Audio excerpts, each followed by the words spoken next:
They want you to eat bugs. What to feed our ever-expanding world? Insects. They could feed the world. Healthy They're full of polyunsaturated fat, protein, and micronutrients. and sustainable. I'm Nicole Kidman, and I am going to eat a 4-course meal of bugs. Hollywood celebrities have been enlisted with the project to brainwash the masses. There's Nicole Kidman, who many believe is a Hollywood Illuminati insider.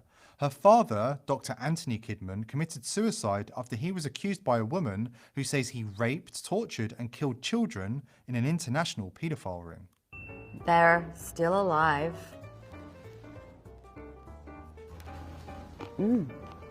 Extraordinary. Very moist, chewy. Can't quite describe the flavor, but Let's try this. 2 billion people in the world eat bugs, and I'm one of them. Here we have. Oh, crickets. Oh, nothing. Oh. Like a hairy nut.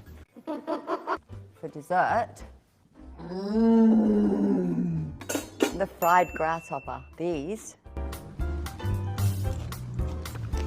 are amazing. Will you eat the bugs? And they want you to eat these bugs inside a massive prison system that sees humanity as a cancer upon the earth. For too long, humanity has existed within dysfunctional and polluted cities that ignore nature.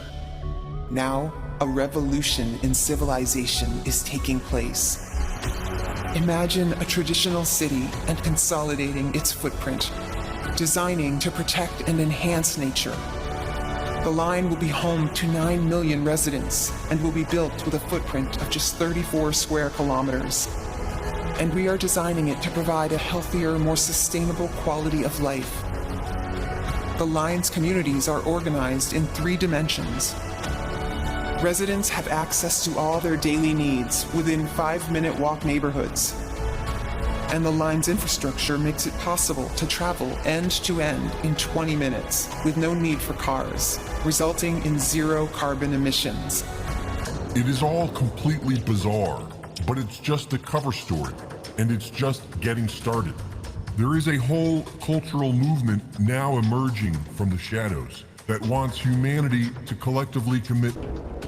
This anti-human cult has been around for decades, and outside of academia have had to tread quietly because much of humanity is opposed to mass. But now that we are in the midst of this cult's massive depopulation effort, they are coming out into the open to convince us that it would be best for most of us to die. We cannot hide away from human population growth because, you know, it underlies so many of the other problems. All these things we talk about wouldn't be a problem if there was the size of population that there was 500 years ago. All the religious groups are against me because I'm talking about population. They want more souls. I want less on the planet. The World Economic Forum has become the public domain of the anti-human cult's depopulation agenda. And all of pop culture is on board, from Hollywood to the Holy See. Their agenda is disguised as environmentalism, so that all who oppose it now can be shamed. And when the mass starvation begins to overwhelm the population, the sentimental environmentalists can all be blamed. Because of course, this has nothing to do with the environment. Boris Johnson's father, Stanley Johnson, is a member of this cult. And he wrote that the world's population needs to be cut down to a more manageable number. And this is what it's all about, a more manageable number.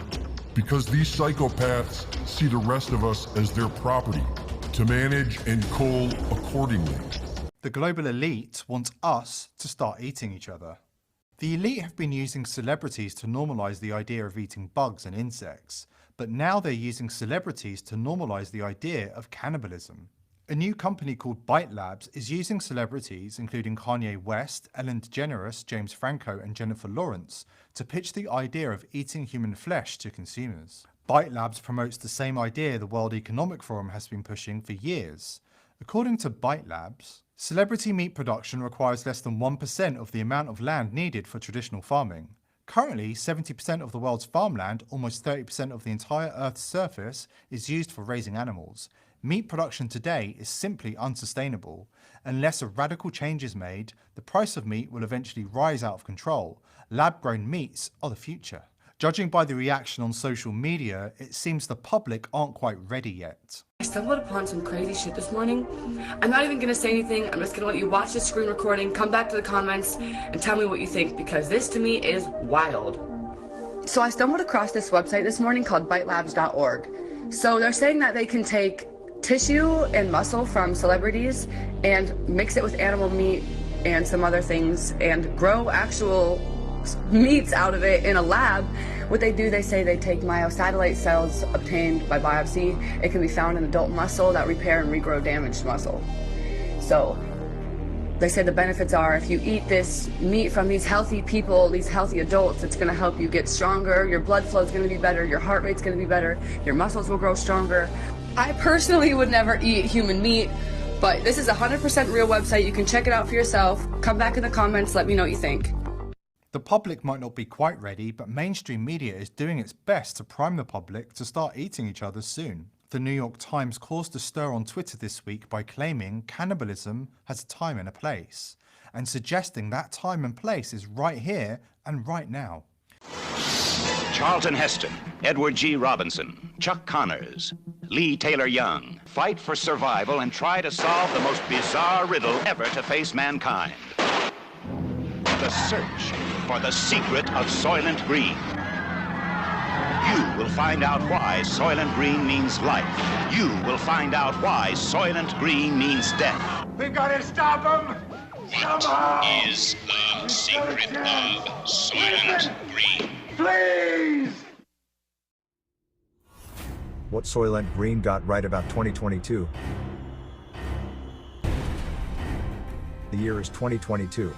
Our overpopulated planet is experiencing catastrophic climate change, megacorporations have excessive power over the government, and clean living is a luxury only the 1% can afford. It may read like a scan of the front page headlines, but these predictions were laid out half a century ago in the dystopian film Soylent Green. According to feature writer George Boss, who has contributed to The Guardian, The New York Times, The New Scientist, and The Financial Times, Soylent Green got more right about the times we live in than any other futuristic or dystopian film. Perhaps influenced by the 1972 heat wave in the Northeast and the first oil crisis of the early 1970s, Soylent Green imagines a sweltering future where the temperature never dips below 90. Pollution is out of control and even trees are becoming extinct. To Thorne, the main character in the film, a scorched existence is normal. He grew up in the sticky 21st century, after all, but he's still mesmerized when he discovers the wealthy murder victim's fresh soap and an air conditioner that can make the room cold, like winter used to be. Assisted dying. Between the food shortages, staggering inequality, oppressive climate and sidewalks lined sleeping homeless people, life in Soylent Green isn't a picnic. Perhaps that's why authorities in the movie have legalized assisted dying. One scene shows widows collecting death benefits, implying that your family will be rewarded if you decide to end your life. In another scene, a character is asked to choose his favorite color and soundtrack, takes a mouthful of medicine and is placed in bed while an orderly pushes two buttons on a console. A wall-sized TV then plays a montage of pacifying imagery in order to make the process more peaceful.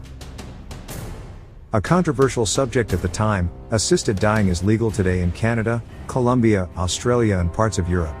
In the USA, there has been ongoing debate over the legalization of euthanasia. Screen time. While the average person in the film is busy just trying to survive their bleak existence, the elite of Soylent Green have a more novel way to unwind: video games.